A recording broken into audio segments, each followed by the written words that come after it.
Hello guys and welcome. Today I'm going to show you how to start using your Cricut machine with heat transfer vinyl and the Cricut Mini Heat Press. Okay, this is a great tutorial for beginners to get you started on your Cricut machine. Nice, easy tutorial explained by me. You guys know I'm a teacher, so I make sure those explanations are key. If there's anything you didn't understand in the video, please do let me know in the comments.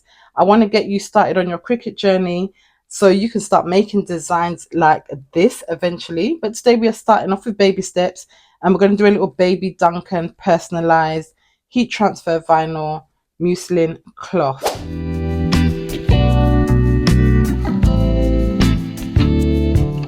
Open Cricut Design Space. This is what you're greeted with. So this tutorial, as I mentioned, is going to be great for beginners. Even if you are an average Cricut user, you may get a few tips or tricks. Okay, so you go on to new project, and then here you're presented with the canvas. This is known as the canvas because you will do all your artwork, all your designs and everything on there. This is the easiest type of project to do. Well, actually it's the second easiest. The easiest one is using vinyl. So as I mentioned before, I'm using heat transfer vinyl, which is applied through heat. So you can apply heat transfer vinyl to things like t-shirts, vests, anything that's material, anything that's porous. So there is even some wood that takes the heat transfer vinyl, but it hasn't been varnished. So ones that are porous. So you're going to go into text and then type in whatever text you want. So here's your text box. To start typing, just like normal, type in the text you want. Okay, so I'm going to type in baby Duncan. Okay, so once that's done, as you can see, this is the font that Cricut has come up with, which is the Cricut sound. So here's where you see the font. Here is the style of font, if you want it regular, bold, italics, and so on. Here's the font size, letter space. So letter space is like how far or wide you want the letters from each other. Line space, if you have more than one line, how far away you want the lines from each other. And alignment. Okay, so this font is not one that I particularly do like. So I'm going to quickly show you a quick run through of the Cricut fonts. So here are the main Cricut fonts that you can use. The ones with the A here are only available if you pay for Cricut Access. If you don't pay for Cricut Access, you will have to buy these fonts as you go. You don't have to get Cricut Access. There are a lot of free fonts on, for example, Creative Fabrica, which is a cheaper subscription, and you get so many free fonts, over hundreds, thousands, I think, of fonts. I will put the link for Creative Fabrica inside of my description. And also there is thefont.com, which is absolutely free. However, with the font, you cannot use it for personal. You can use it for personal use. You can't use it for commercial use if you want to sell your products. So here you've got Cricut. So these are all of the Cricut fonts. And I'm going to show you a little trick you can do with them. So if you do like the font, you can bookmark the font. So if it's a font that you know, oh, I like this font, I want to come back to it, you can easily just bookmark the font. So say, for example, I like this font and I wanted to come back to it, I can bookmark it, which is like I'm saving it. And when I go into bookmark fonts, what was that one called? DIN Next Stencil. If I go to bookmark fonts, you will see it should be there. DIN Next Stencil Heavy. Okay, so that's what the bookmark function does, so you can not lose any of your fonts. I'll show you a few of my favorite fonts while I'm here. So BFC Love Notes. This is a lovely font for kids, Valentine's, beautiful. BFC Game Bold. This font is great for like varsity type footballers, basketballers. It's a lovely font. Annie Lou. This is my classic curvative font. So Annie Lou, I love for a little curvative design. A lot of my projects, I do use Annie Lou font. Aphasia, this is my more elegant male font. If I want to do something kind of luxury for males, I use this one here. Wedding Guest is great for weddings or birthdays, girls' 30th, all sorts like that. Halfway is a great writing font. So if you watch my video on how to write with your Cricut machine, you will see the Halfway font on there. Yeah, but these are a few. Varsity is another sporty font as well. Basketballers, footballer jerseys, all of those types of things. But the one I'm going to go with today is Bayamo. I'm not sure if I saved it in here. No, oh yeah, it's here. Bayamo. One other thing I'm going to show you is System. So System are the fonts that are on your computer. So if you download any fonts from the font or Creative Fabrica, alternate websites, or any other websites, they will come under System. Okay, so this is where all this is one I got from the font. It's called Autumn in November. You can see it's beautiful. All of your computer fonts, so like Arial, you know, this is on your normal Word, Excel, documents. These are all of the ones you will find here. So if you don't have Cricut access, you can head over to System Fonts, and there are so many that you can choose from as well. But I'm going to go with the Bayamo one. So once you find the font that you like, you just click on it. When you click on it, it will load. You can press the cancel button, or you can just click on the canvas, and then you can see your font here. So you can alter your font by making it smaller or larger, just like you need to here. The dimensions are on the top. So this is the width times the height. As you can see here, your dimensions are also here at the top where it says size. So these are your dimensions, and you can see there's a padlock. So this padlock means the font is locked in its dimensions.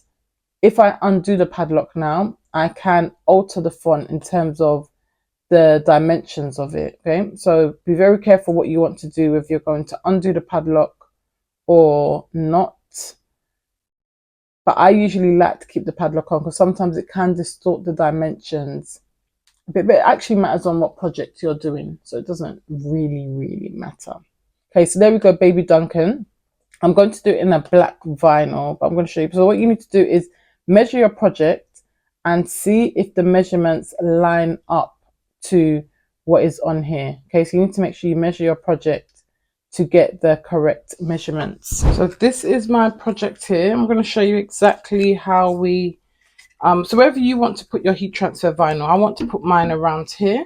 You just get your ruler and you measure how long you want your heat transfer vinyl to be. So ours is going to be about 15 centimeters. So that's where I do my measurement. Wherever your project is, if it's a t-shirt, measure the area you want your t-shirt to be, write them down, or do it straight on your Cricut Design Space so you know. And our width was about 3, so our height. So we know I want that to fit. I just want a nice little design on there for the muslin cloth. So for my project, it's about 15 centimeters long. So I'm going to do that about 15. It's not to an exact T, but that is the length of my project, roughly 15 by 3. If you want to make like it a longer width, you'll have to hit your padlock to unlock those dimensions for the width. Okay, once you're happy with how everything looks, you just go to make it. So at the top here, this is when you're going to start making your project. You can save it, so you can hit on save and save your project, but I'm not going to save mine today. This now loads up your screen. This is your mat. So this here is your Cricut mat, or whichever mat you were using, your cutting mat. And these are the dies. So this is where you're going to place your cutting of your vinyl. So what I usually like to do, I like to just bring it down a tiny bit. I don't know why. Just in case it cuts off from the top, I like to just bring it down. But you can move it wherever you want on the mat. But the most plausible way is usually on the tops here. And you see how much vinyl you need to cut. So you can see it goes up to around 5 by about, let's go to 18. So I know I need to cut a 5 by 18 piece of vinyl, and that says Baby Duncan. This here is the mirror feature. So whenever you're using heat transfer vinyl as we are today, you'll need to mirror your designs. However, if you pick your settings for heat transfer vinyl, Cricut now automatically mirrors the design. I think they brought this in because a lot of people forgot to mirror their designs and it was like a waste of vinyl. So you must always mirror your designs. I'm going to show you on the next page how Cricut automatically does that.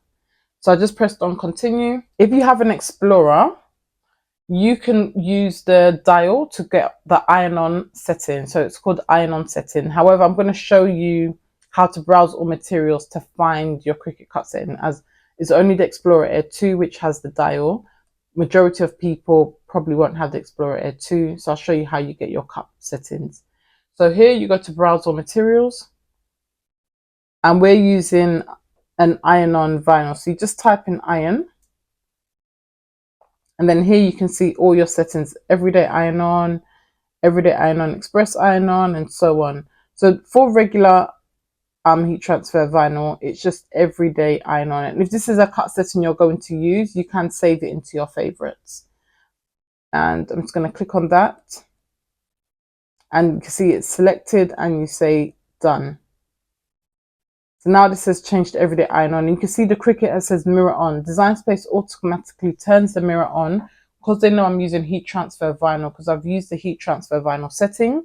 So you can see this has toggled on now. I did not move this. Cricut has automatically toggled this on. These are the cutting mats that you will need. I'm going to link all of these in the description. Usually you get a blue one in your pack. However, for vinyl, I've noticed the green ones are much better for vinyl because you need something a bit more sticky. The blue ones are great for sticker paper if you're doing like stickers or cardstock, but the green ones are great for vinyl application. Okay, it's got a plastic film which you can peel off. Make sure when you finish with it, you put the plastic film back on, because this is what protects it, because it is very sticky, as you can see. So I'm going to peel that off.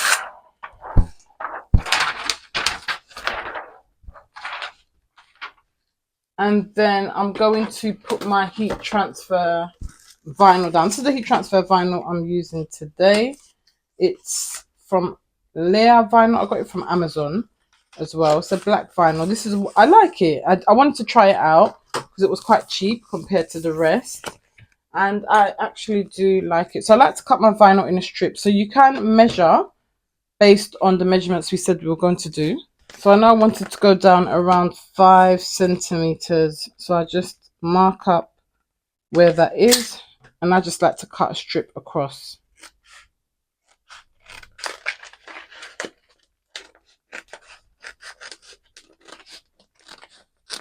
So this part is crucial when working with heat transfer vinyl.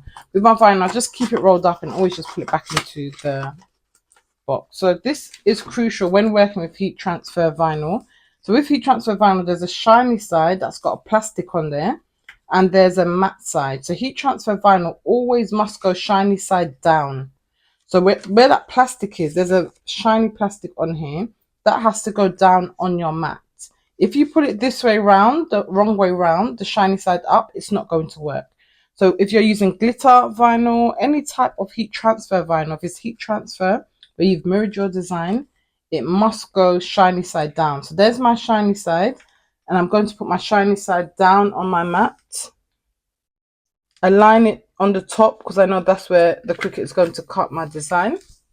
I also use one of these brayer tools, so you get the perfect cut. If you struggle with your Cricut cut settings, I do have an ebook. This ebook goes through over 20 different Cricut cut settings, different materials, sticker paper, vinyl, small fonts. It goes through the whole lot. So if you are struggling with Cricut cut settings, that is definitely something for you to check out. So just use your brayer tool and put that in, okay? So now it's time to load it into your Cricut machine. So loading it into your machine, you can see the flashing light. That means eject or enter. So because I'm just doing my cut now, I'm going to pull it in and then press the flashing light. And then I'm going to press the Cricut button for it to start cutting.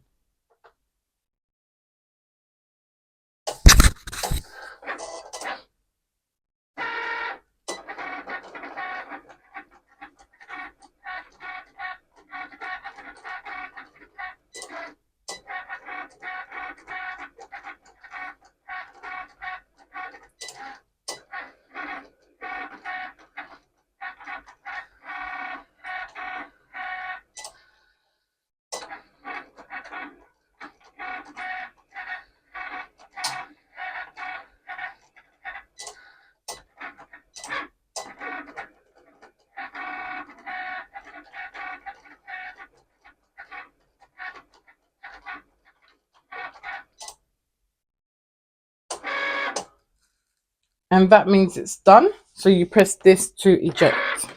Okay. So there you can see the Cricut has cut it out, as you can see. I like to take it off the mat. So usually put your mat down and peel away. And cover your mat straight away. If you leave it open, dust from the air anywhere can just come onto your mat, so keep it covered so you can keep it nice and clean. So now here is our design. What I like to do is cut around my design,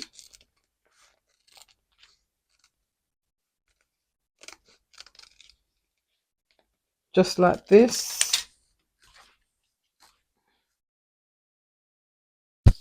And what we're left with is this like back to front writing. It's very hard to see it. And we're going to do now what's a process that's called weeding. So when you're weeding the vinyl, you need one of these weeding tools that's got a hook. I like this shape one. Some people like the straight one. Some people like the one that's more curved. But this is definitely my go-to in terms of weeding tools. What you're going to do is you're going to lift up the corner of your heat transfer vinyl and pull it away from the plastic. There's a plastic on the bottom, as I mentioned before, because the plastic was down. And you just start lifting and you'll see your design will start revealing, as you can see. So as long as you use the correct Cricut cut setting, there should be no problem with weeding. As I mentioned before, I do have quite a few of the Cricut cut settings in my ebook, which you can check out if that's something you're struggling with. And then now we need to go in and remove these pieces, like the A, the D, the B. So you just get your hook like this and just basically pick it out. Get your hook and just pick it out. And you can see it's just revealing itself. So if you need to look back at your design on your computer, you can do so, just to make sure you are weeding the right parts of your design. Okay. And because we've used the right Cricut cut setting, we've used a good quality vinyl, it makes weeding so much more easy. And there we can see, look, baby Duncan. It's going to go this way down onto our project. That's why we have to always make sure we mirror it first. So now we're going to do our project. Just clear my table. And we're going to be using the Cricut Mini Press. So this is the Cricut Mini Heat Press. You can use this if you don't have one of these. Some people do get a bit intimidated by the big heat press. You can get an iron. If you use a normal iron, just make sure that you take out any water that's in there and you put it on the highest setting, which is usually the cotton setting.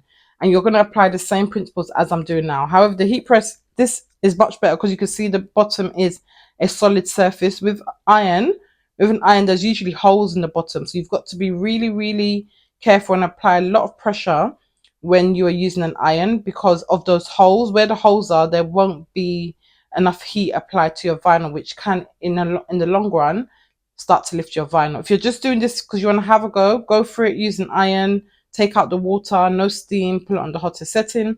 If you want to like start selling your products, I would recommend getting one of these Cricut mini presses, or go for it and get a big heat press. I do actually have the HTV1 auto heat press, which I will be doing a review on shortly.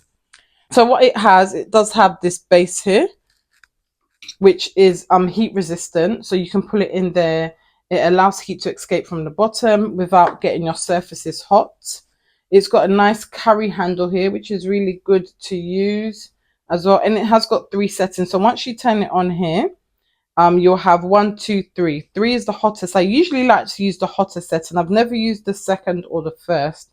Very rarely, unless if I'm using metallic vinyl, I'll use the second setting. But heat transfer vinyl, especially if it's glitter, always use the top setting. Okay, so you turn it on just by pressing the button. I want the hot setting, so I'm going to press it 3 times. You can see it's red, orange, because it's not ready yet. When it's ready, it will turn green. And this, I love this because it also has an automatic stop feature. There was a time where I forgot to switch it off. After a while, it will start beeping, beeping, beeping, and it will automatically switch off if it realizes it's not being used, which is a very, very good feature that it has. So you get your project ready. So as I mentioned, I am doing the muslin cloth. So there is my project. You hear that sound? It means it's ready now. There's baby Duncan. Okay, and then you can just pull it down wherever it is you wanted it to go. So I want it to go around here. If you have got one that is not too sticky, what you can also use is heat resistant tape. So if you use heat resistant tape, you can tape it down and the tape doesn't get heated as well. Heat resistant tape is great if you're a beginner. I will link it in the description as well. A Teflon sheet is needed. This allows for even heat distribution and also protects your project. So this is a normal A4 size Teflon sheet. When you get some heat transfer vinyl, sometimes they do also give you a Teflon sheet as well. If not, you can buy a pack from Amazon. I'll say if you're starting off, just a A4 size is okay. So once you're happy with your placement of your project, just place your Teflon sheet on top like this. And what you're going to do now, it's firm pressure. Okay, so firm pressure. Oops, I think I've moved it. Okay, sometimes with these sheets it is a bit. So you're going to just apply firm pressure.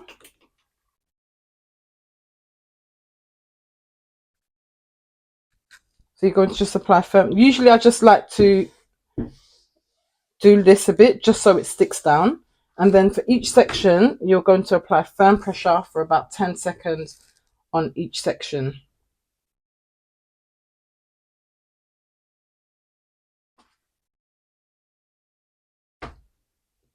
So you do need a very sturdy table for this to make sure that you are applying firm pressure, or else it can be quite dangerous if you're not doing a firm table. You can buy these mats as well for you to press on.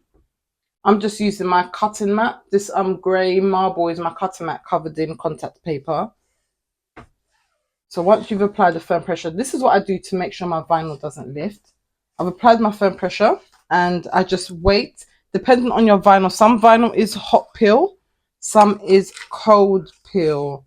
This vinyl here, as you can see, it says it's hot peel, which is one of the reasons why I love it, because I don't have time to wait. But check your heat transfer vinyl. If it's cold peel, you need to wait for it to cool down. A little hack is get a cold can from the fridge and roll it over there to let it cool down a bit quicker. Some of them are warm peel, where you just wait maybe 30 seconds or a minute before you peel it off. But this one, we can peel it off hot. Okay, so as you can see, you just start peeling it off and revealing your beautiful design. I don't stop here. This is one of the reasons why my vinyl never peels, and I'm going to show you why. Once you've done that, you don't stop there. You put your Teflon sheet back on top and you do a second firm pressure. Okay, this really embeds the vinyl into your material. Okay, you don't hold it down as long as you did before, but you're just kind of sealing it in. And I always do this, and I don't have vinyl lifting when I do this afterwards. But you don't hold it down as long as you did before. And there we go. Beautiful, beautiful, beautiful design, as you can see. And this personalized, simple for a baby, it's just so creative and so simple. You pack this in with a nice baby outfit, it's lovely. So if you've got your Cricut machine in the box, I've given you a reason to take it out and start a simple project just like this. Follow this tutorial and you can get it done. I'm going to link as well in the caption, not in the caption, sorry, in the comment box, how to plug in your Cricut and connect it to Bluetooth and everything like that. Okay, because when I got my Cricut Explorer, that is something that I've done. So there you go, you can see the back. And even if you wanted to practice, buy a muslin sheet and just practice all over it with your heat transfer vinyl, because they're so big. So last bit, to turn off your mini heat press, you just press it and you can see the lights have all gone off. It's gone off. Keep it in the container. Okay, hopefully that helped, guys. If this is something, I'm going to show you what the final project looked like. Just bear with me.